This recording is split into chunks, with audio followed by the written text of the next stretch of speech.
My name is Sydney Peterson. I'm Erica Hammond. And I'm Peyton Hodge. A report came in about a 4-year-old boy named Lucas from DHS after they were contacted by the police. Karen, their neighbor, was checking in on the kids while the parents were at work when the older sister, Lindsay, who is 7, told Karen that her younger brother was sick and hasn't received care. She called the police, because she thought it was immediate danger, and Lucas was taken to the hospital to receive immediate care due to his condition. It was very apparent that Lucas had a sore throat and was very feverish, pale, clammy, and highly lethargic. DHS contacted the parents, informing them that an in-home assessment would be conducted within 48 hours and that both parents needed to be present.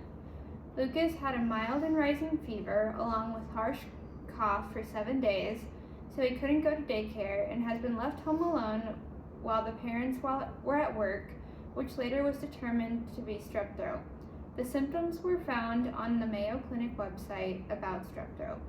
The parents said they had no insurance and could not afford to pay for a doctor's visit or prescription medication, but they were also unaware about how serious his condition was. The daycare provider, Hannah, is in charge of the 4-year-old room and said that Lucas had been complaining about a sore throat and Lucas's mom thought it was just the start of the flu. Hannah also mentioned that Lucas had a short temper, was irritable with other children, and was lethargic before he left for his sick days. When his parents normally pick him up, he gets very excited and energetic, but while he is at daycare, he isn't interested in learning games and activities and doesn't have a lot of school friends. Their primary care providers show that the family rarely comes in for their yearly checkups, and if they do, Lucas is always misbehaving. Their neighbor Karen would often see the parents arrive home late at night during the weekdays. The parents asked her the day before the report to check in on the kids while they were away at work. She was told that the older sister Lindsay knew their routine really well and to just help her around the house. The parents both work at Hilton Garden Inn, and they work the same shift because they only have one car. Linda, on the break that the mom has, she picks up the kids from work and daycare and takes them back home before she goes back to work. The parents reported that Lucas is very needy and troublemaking. They try to engage Lucas in learning activities, and he always quits due to frustration. It was decided that Lucas and Lindsay do not need to be removed from the home. However, it is important that they start regularly attending their yearly checkup appointments.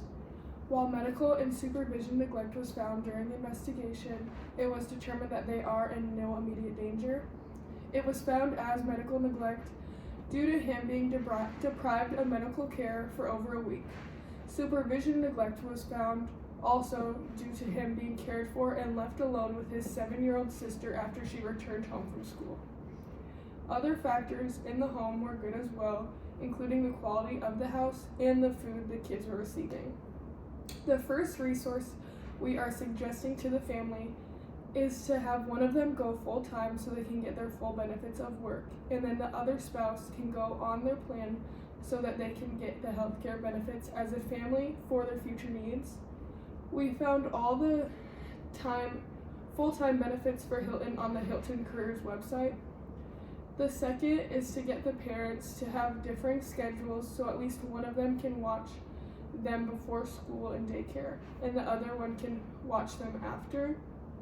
It would also be beneficial to have them get to the same day off so they can spend time together as a family.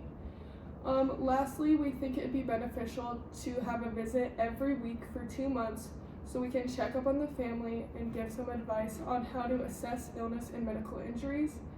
They will hopefully make sure everyone feels more supported and secure in the family.